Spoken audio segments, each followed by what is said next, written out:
बघा आता तुम्हीच उत्तर प्रश्नाचं तुमच्या देताय, शिवसेना आणि ऑपरेशन टायगर, तर भाजपचा कुठं संबंध आला? त्यामुळे मला असं वाटतं की भाजपच्या माणसाला त्याच्याबद्दल कशाला विचारताय. त्यामुळे नाही मग ते आम्हाला तर आता दक्षिणेपासून उत्तरेपर्यंत पूर्वेपासून पश्चिमेपर्यंत सगळे साथ देत आहेत.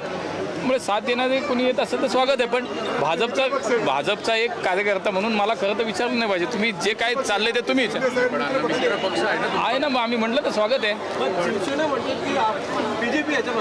मागे जर काही नसतं, आमच्या सोबत आहेत ते, आम्ही त्यांच्या सोबत आहोत. मागे पुढे काही नसतं याच्यात. इम्तियाज जलील असं म्हणतात 2029ची निवडणुकी शेवटची होईल, कारण की जर विरोधी पक्ष राहिले नाहीत तर मग भाजप. मला वाटतं 2024ला त्यांची निवडणूक शेवटची झाली.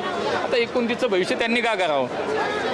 नाही, पण असं जर रेल्वे पुण्यामध्ये अश्विनी वैष्णवजी यांच्या शुभ हस्ते माननीय मुख्यमंत्री देवेंद्रजींच्या उपस्थितीमध्ये अनेक विकास कामांचं भूमिपूजन, नव्या रेल्वेला सुरुवात झाली.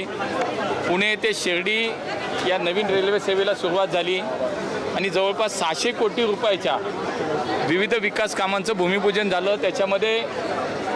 त्याच्यामध्ये खडकी असेल, पुणे स्टेशन असेल, हडपसर असेल, फुरसुंगी असेल, आळंदी असेल, या ठिकाणचे वेगवेगळ्या रेल्वे मार्गाचं विस्तारीकरण असेल, त्या ठिकाणचे इन्फ्रास्ट्रक्चरची कामं असतील, हे सगळ्या कामांचं आज भूमिपूजन झालं. मला असं वाटतं पुणेकरांच्या वतीनं माननीय मोदीजींना, माननीय अश्विनी वैष्णवजी, देवेंद्रजींना धन्यवाद दिले पाहिजेत की या पुण्यासाठी इतके मोठे प्रकल्प आज आले.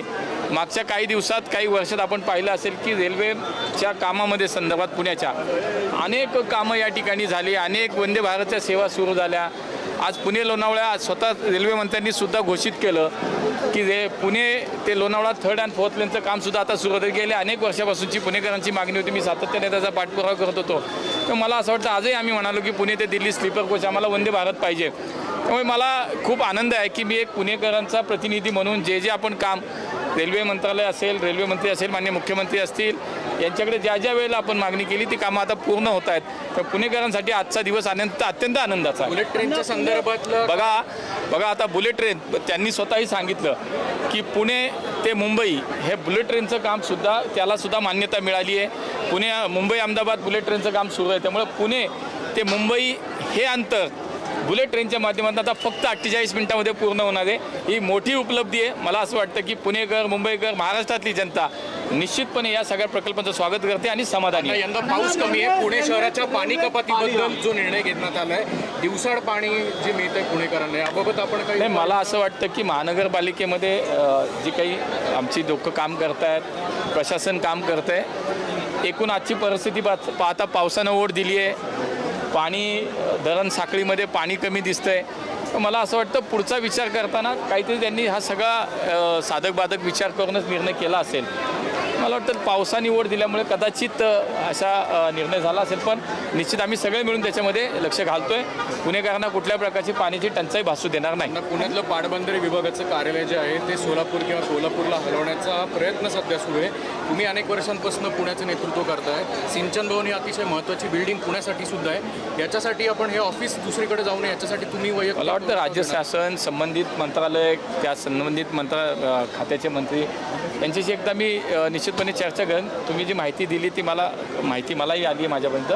त्यामुळे याच्यात काय करता येईल आपण नक्की त्याच्यामध्ये सगळ्यांशी मी चर्चा करणार.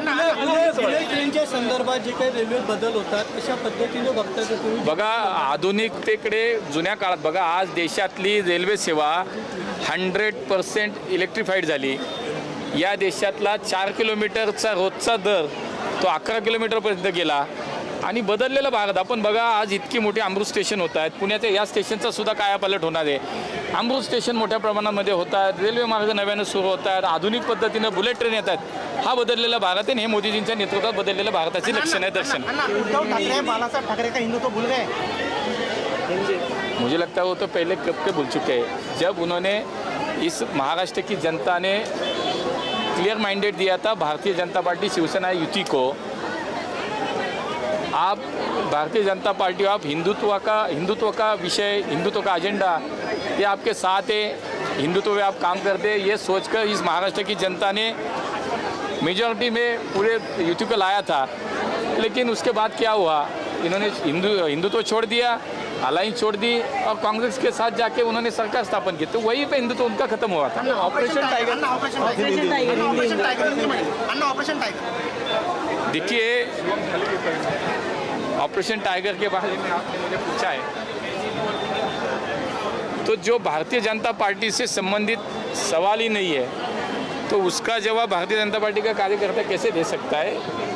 तो मुझे लगता है कि जिन्होंने जो लोग कर रहे हैं, जो लोग उसमें शामिल है, उनसे पूछना चाहिए। उबाटा आपके ऊपर आरोप लगा रहा है कि बीजेपी इसके क्या है, उनके हाथ में कुछ रहा ही नहीं है अभी, तो उनके साथ में ये क्या एजेंडा है कि बीजेपी पे उनको बात करनी है, बाकी कुछ नहीं। बाकी क्या है जो है, मुझे लगता है कि जो डैमेज होना है उसको कंट्रोल करने में लगे। लेकिन ये क्यों करे बीजेपी का? हर कोई कुछ भी होता है तो बीजेपी करे। मुझे लगता है आपको आपका घर संभालना नहीं आता है, तो दूसरों को दोष देने में मुझे लगता है कि कोई उसकी ज़रूरत नहीं है।